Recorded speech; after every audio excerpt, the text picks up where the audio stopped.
की बात लेकर आपकी खिदमत में हाजिर हूं। हमारे मुआशरे में जो मजबूर हैं वो दो किस्म के हैं।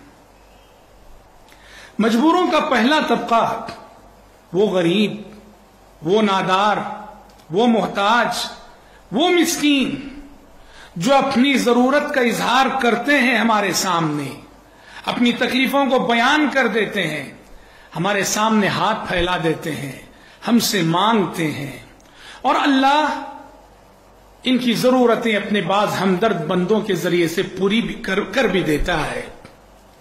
लेकिन हमारे मुआशरे में मजबूरों की एक दूसरी किस्म ऐसी है जो मजबूर हैं लेकिन अपनी मजबूरी का इजहार वो किसी के सामने नहीं करते, जिसके सबब उनकी मजबूरी किसी के इल्म में नहीं आती।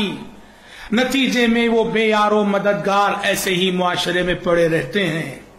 वो मजबूर हैं पर साथ ही खुददार हैं, इज्जत नफ्स का ख्याल है। वो किसी के सामने हाथ नहीं फैलाते, वो किसी से नहीं मांगते, वो किसी के सामने अपनी जरूरत का इजहार नहीं करते, बल्कि उनके जीने का अंदाज ये होता है कुरान के अल्फाज में, यहसबुहुमुल जाहिलु अगनिया मिन अत्तअफ्फुफ, पाक दामनी की वजह से नादान उनके जीने के अंदाज को देखकर ये समझता है कि शायद ये मालदार इंसान है। नहीं, उनकी इज्जत नफ्स है, उनकी गीरत है जो उन्हें इस अंदाज में जीने पे मजबूर कर रही है। वो यूं जी रहे हमारे दरमियान कि जैसे वो मालदार हो, उनकी सारी जरूरतें पूरी हो रही हैं। नहीं, उनकी इज्जत नफ्स उन्हें रोके हुए है, वरना तो वो हमारी ज़कात के मुस्तहिक होते हैं, हमारे सदका और खैरात के मुस्तहिक होते हैं। मोहतरम भाइयों, याद रखो, ऐसे मजबूरों को जिनका ताल्लुक इस दूसरे तबके से है, ढूंढ ढूंढ कर देना ये बहुत ही बड़ी नेकी है और बहुत ही ज्यादा बाइस अजर सवाब काम है।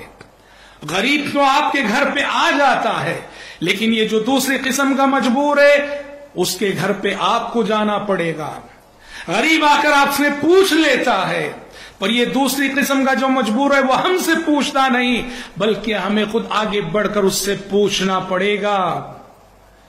गरीब हमारे दरवाजे पे आ जाता है, पर हमें इस दूसरी किस्म के मजबूर के दरवाजे पे हमें खुद जाना पड़ेगा। कुरान ने अल्लाह के बंदों के इन्फाक का मेयार बताते हुए कहा, वल्लज़ीन फ़ी अम्वालिहिम हक़्क़ुम मालूम लिस्साइल वल महरूम, कि अल्लाह के बंदे वो हैं जिनके माल में एक मुतअय्यन हक होता है, साइल के लिए भी, महरूम के लिए भी। साइल कौन?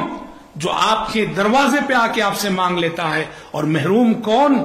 जिसके दरवाजे पे आपको जाना पड़ता है देने के लिए।